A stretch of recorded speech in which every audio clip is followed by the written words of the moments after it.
बचा हुआ है, जो कि 17 मई के दिन है। तो इस दिन आप लोगों को इस वाले उपाय को जरूर कर लेना है, भले ही आपने पूरे महीने भर इस उपाय को ना किया हो।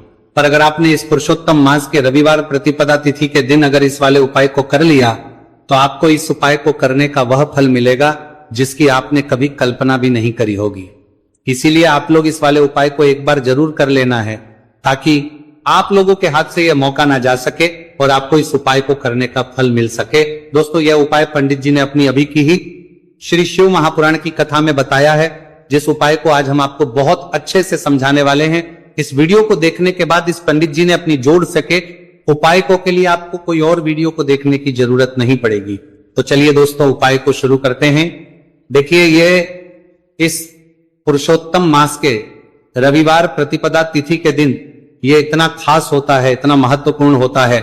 देखा गया है कभी कभी बड़े बड़े पूजा पाठ अनुष्ठान से जो मनोकामना पूर्ण नहीं होते, वह पुरुषोत्तम मास के रविवार प्रतिपदा तिथि के दिन एक छोटे से उपाय करने से ही आपकी मनोकामना हो जाती है। और बहुत सारे लोगों ने इस उपाय को किया भी है और उनको इस उपाय को करने का फल भी जरूर मिला है।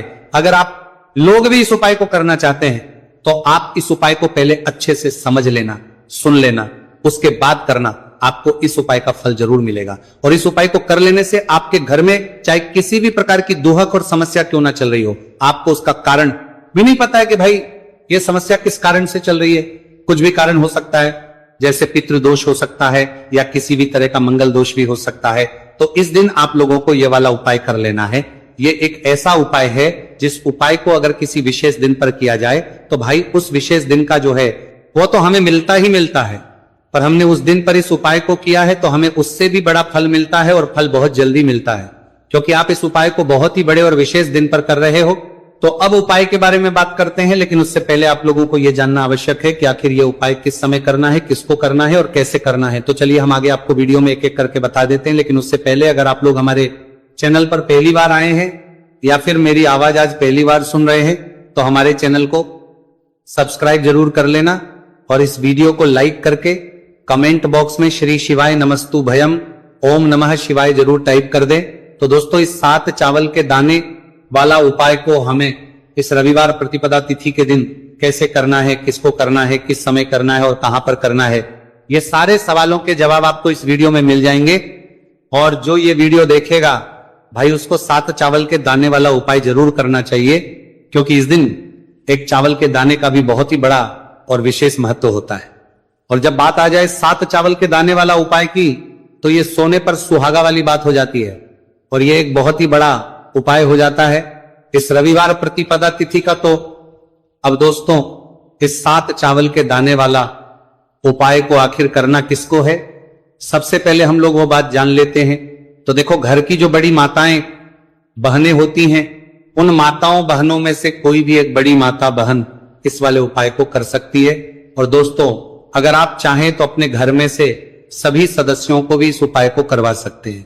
अगर किसी व्यक्ति की खुद की कोई मनोकामना है, खुद की कोई दुख और परेशानी है, जो कि वो अपने लिए ही करना चाहता है इस वाले उपाय को, तो वह खुद अपने लिए भी कर सकता है। बाकी अगर कोई घर में से ऐसा है जो कि अपने पूरे घर परिवार की सुख और शांति के लिए ये वाला उपाय करना चाहता है, तो भाई वो भी कर सकता है, उसमें भी कोई दिक्कत वाली बात नहीं है। कहने का मतलब यह है कि इस उपाय को हर एक सदस्य भी कर सकता है और पूरे घर परिवार के लिए घर की बड़ी माताओं बहनों में से कोई एक माता बहन भी कर सकती है।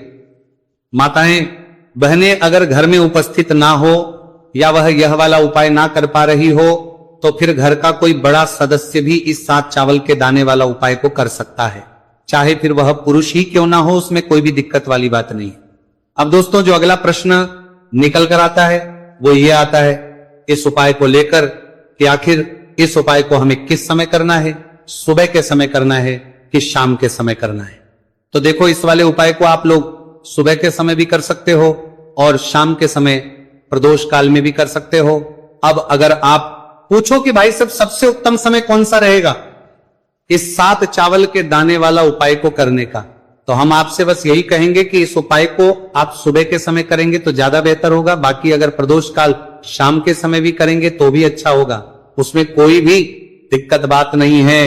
तो अब दोस्तों जो अगली सबसे बड़ी और महत्वपूर्ण बात आती है वो ये आती है कि सुबह अगर हम उपाय को करेंगे तो हमें कितने बजे से लेकर कितने बजे तक के बीच में करना है, और शाम के समय प्रदोष काल में करेंगे तो हमें कितने बजे से लेकर कितने बजे के बीच में करना है। तो देखो सुबह जितनी जल्दी हो सके आप उपाय को करने की कोशिश करना।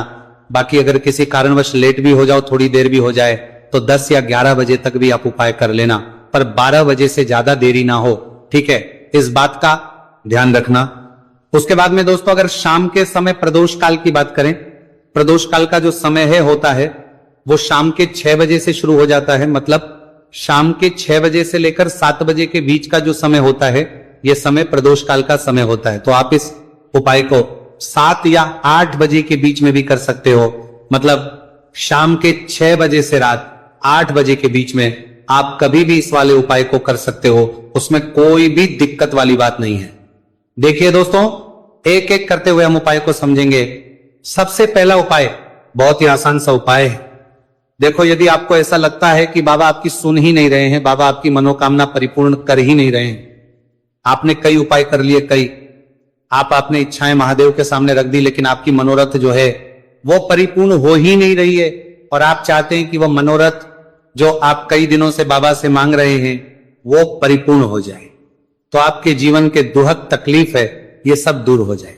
देखिए हो सकता है आपके घर में कोई कोर्ट केस चल रहा है, या आपके घर में बहुत ज्यादा लड़ाई झगड़े चलते हैं, तो आपके घर में अगर शांति नहीं है, आपके घर में धन की कमी है, धन की वजह से आपके घर में बहुत ज्यादा लड़ाई झगड़े चल रहे हैं, तो आपकी तकलीफ दूर होने वाली है। स्वयं नंदी जी वाला ये विशेष उपाय है। नंदी जी के कान में कुछ बोलना है, नंदी जी के कान में इस प्रकार से बोलना है और आपकी मनोकामना परिपूर्ण हो जाएगी। देखो क्या क्या चीजें को लेनी है, पहले ये समझ लीजिए आपको लेना होगा एक बेलपत्र। बेलपत्र 3 पत्ती होनी चाहिए, कहीं से भी खंडित नहीं होना चाहिए, ठीक है। बेलपत्र के साथ में आपको लेना है पीला चंदन, मात्र एक बूंद छोटी सी टिकी आपको लगानी है बेलपत्र में, इसीलिए थोड़ा सा ही पीला चंदन आपको लेना है, और इस पीले चंदन के अंदर थोड़ा सा जल मिला देना है ताकि गीला हो जाएगा, पेस्ट के रूप में तैयार हो जाएगा। आगे इतनी बात समझ में। अब आप क्या करना है, आपको साथ में लेना है सेवन, 7 चावल के दाने। महादेव आपका साथ देने वाले हैं इन 7 चावल के धनों से। अब आपको क्या करना है, भगवान शिव के मंदिर में आपको जाना है। नंदी जी बैठे हैं, नंदी जी के पास में मतलब जो पैर उठा हुआ रहता है ना नंदी जी का, उस साइड आपको सीधे साइड आपको बैठना है। इस यहां पर जैसे ही बैठोगे यहां पर आपको बेलपत्र लेना है, और बेलपत्र की जो ये बीच की जो डंडी है यहां पर आप मात्र पीले चंदन की एक बिंदी लगा देनी है। पीले चंदन की बिंदी लगा दी। अब ये जो ऊपर वाली जो पत्ती है यहां पर एक एक करते हुए 7 चावल आपको रखना है, ठीक है। 7 चावल आपने ऊपर वाली पत्ती पर रख दिए, या देखो एक प्लेट ले जाना, तो प्लेट के ऊपर आप बेलपत्र रख देना, फिर टिकी लगा देना, फिर उसके बाद आप ये 7 चावल के दाने रख देना, ठीक है।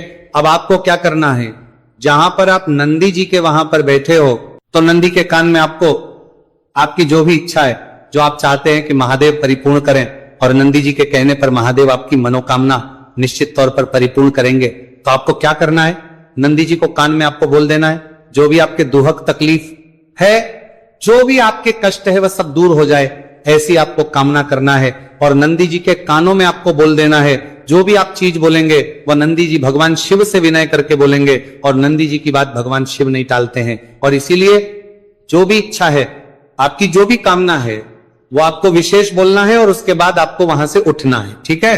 नंदी जी को कान में मनोकामना बोल दी, फिर उठना, फिर उसके बाद भगवान शिव के वहां पर जाना, और ये जो बेलपत्र है ये बेलपत्र चिकना वाला साइड जो है, और भगवान शिव के शिवलिंग के ऊपर इसे अर्पित कर देना है।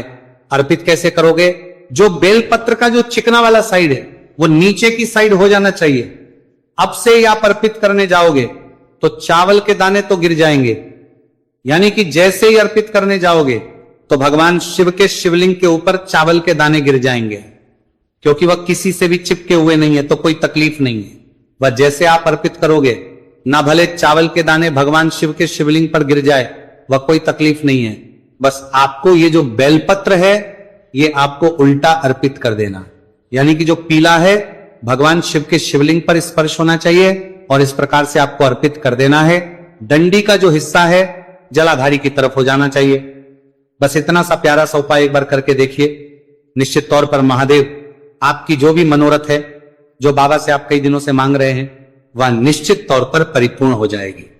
आ गई इतनी बात समझ में? देखिए अब हम बात करते हैं दूसरे उपाय की। देखिए ये उपाय जीवन ऊर्जा का है, रविवार का दिन है और प्रतिपदा तिथि है। अगर आपके जीवन में बहुत ज्यादा अंधकार है, अगर आपके घर के जो बच्चे हैं बहुत ज्यादा सोचते हैं, या आपके घर में कोई भी ऐसा व्यक्ति है बहुत ज्यादा सोचता है, डिप्रेशन में रहता है, तनाव जो उसको है, तो तनाव को मुक्त करने के लिए यह उपाय है। अगर उसके भाग्य में जीवन में तेज की प्राप्ति नहीं है, तेज यानी कि ऊर्जा नहीं है, उदासी रहती है, जीवन में आलस है, तो फिर उस व्यक्ति को यह उपाय करना चाहिए। कोई काम करता भी है तो उसमें सफल नहीं हो पा रहा है, तो विशेष यह उपाय उसी व्यक्ति को करना है। देखो इस उपाय के लिए आपको क्या क्या सामग्री लेना होगी। सबसे पहले तांबे का एक पात्र लेना, उसके अंदर घर से आपको जल भरना है। अब इसी जल के अंदर आपको लाल चंदन डालना है। एक चुटकी डालें, थोड़ा ज्यादा डालें, जितना आपको डालना है आप डालें। लाल चंदन जो होता है वो तेज की वृद्धि करता है। रविवार के दिन लाल चीजों का उपाय करना बेहद शुभ होता है, और हो सके तो लाल रंग के कपड़े पहन करके अगर आप ये उपाय करेंगे ना तो और भी शुभ होगा। ये लाल चंदन मिश्रित जल आपको क्या करना है, आपको जाना है किसी भी बेलपत्र के पेड़ के, वहां पर सुबह से लेकर के शाम तक आप ये उपाय कर सकते हैं। कल रविवार की प्रतिपदा तिथि पर सुबह से लेकर के शाम तक आप बेलपत्र के पेड़ के वहां पर जाना, उत्तर मुखी होकर आपके जीवन के अंधकार दूर हो। जो भी आप स्मरण करेंगे, आप लेट उठते हैं, आपसे कोई कार्य बनता नहीं है, आपके जीवन में रोग बहुत ज्यादा है, तो भी आप ये उपाय करेंगे तो आपको उसका स्मरण करना है कि यह समस्या मेरी महादेव आपको दूर करना है। ऐसी कामना करते हुए आपको ये जो जल है श्री शिवाय नमस्तुभ्यम का स्मरण करते हुए ये पूरा जल आपको बेलपत्र के पेड़ की जड़ में आपको अर्पित कर देना है। बहुत ही आसान उपाय है और ये उपाय हर कोई कर सकता है, तो ये मौका आपको गंवाना बिल्कुल भी नहीं है। ये हो गया दूसरा उपाय। अब हम बात करते हैं अंतिम उपाय की, तीसरे उपाय की। देखो ये उपाय बहुत ज्यादा खास है। शिवलिंग पर चढ़ा जल 3 जगह आपको लगाना है आपके शरीर में, और आपकी बीमारी दूर हो जाएगी। देखो अगर आपको कोई बीमारी हो गई है और बार बार आप डॉक्टर को दिखा रहे हैं, डॉक्टर ने बोला 5-10 दिन अगर आराम नहीं होगा तो आप एडमिट हो, या आपके शरीर में कोई रोग है जो कई दिनों से है और आप चाहते हैं कि वह रोग आपका दूर हो जाए, तो यह रोग आपका निश्चित तौर पर दूर होगा। बहुत ही आसान सा उपाय है। घर का कोई भी व्यक्ति यह उपाय कर रहे हैं, लेकर दूर हो जाए का आसान सा उपाय कर रहे हैं, सकता है। ये रोगी व्यक्ति भी यह उपाय कर सकता है। मात्र तांबे के पात्र के अंदर एक लोटा जल लेना है, और आपको आज के दिन यानी कि रविवार की प्रतिपदा तिथि के दिन आपको जाना है भगवान शिव के मंदिर में। और अब आपको क्या करना, इस उपाय को समझना। 1 लोटा जल है, अब आपको भगवान शिव के शिवलिंग पर सबसे पहले गणेश जी के स्थान पर, कार्तिकेय जी के स्थान पर, मां माता अशोक सुंदरी वाले स्थान पर, पार्वती माता के हस्तकमल पर, फिर भगवान शिव के शिवलिंग पर आपको अर्पित कर देना है। जैसे ही जल जलाधारी के वहां पर आएगा ना, वो जल आपको झेल लेना है। ठीक है, जल झेल लिया आपने। अब आपको क्या करना है, महादेव से प्रार्थना करना है कि यह बीमारी दूर करने के लिए मैं मेरे घर पर लेकर के जा रहा हूं। इस व्यक्ति को, यह व्यक्ति जो है यह बीमार है, इसकी जो परेशानी है यह आपको दूर करनी है। ऐसी कामना करते हुए आपको घर पर लेकर के आ जाना है। जो भी व्यक्ति बीमार है वह खुद स्वयं उस जल को छुए और उसे 3 जगह लगाना है। एक सबसे पहला नाभि पर लगाना है, शिवलिंग पर जड़ जल। फिर दूसरा जो है मस्तक सिर पर, जहां पर हम तिलक करते हैं ना, बीचों बीच में, यहां पर आपको जल लगाना है। और तीसरा जो है सिर पर आपको जल लगाना है। देखो यहां पर एक चीज समझना, जब नाभि पर आप मणिपुर चक्र में आप जल लगाएंगे, थोड़ा सा जल वहां पर लगाना। फिर उसके बाद जब दूसरा आज्ञा चक्र में आप जब जल लगाओगे ना, तो 3 त्रिकोण में दूर होना शुरू हो जाएगी। ये उपाय आप रविवार के दिन कर रहे हो ना, ज्यादा जल लेकर के आना, ताकि आप सोमवार, मंगलवार, बुधवार, गुरुवार, शुक्रवार तक आप ये जल का कर सको। ठीक है, लगातार 5 दिन आपको लगाना है। आपके शरीर में निश्चित तौर पर आराम आपको मिलेगा।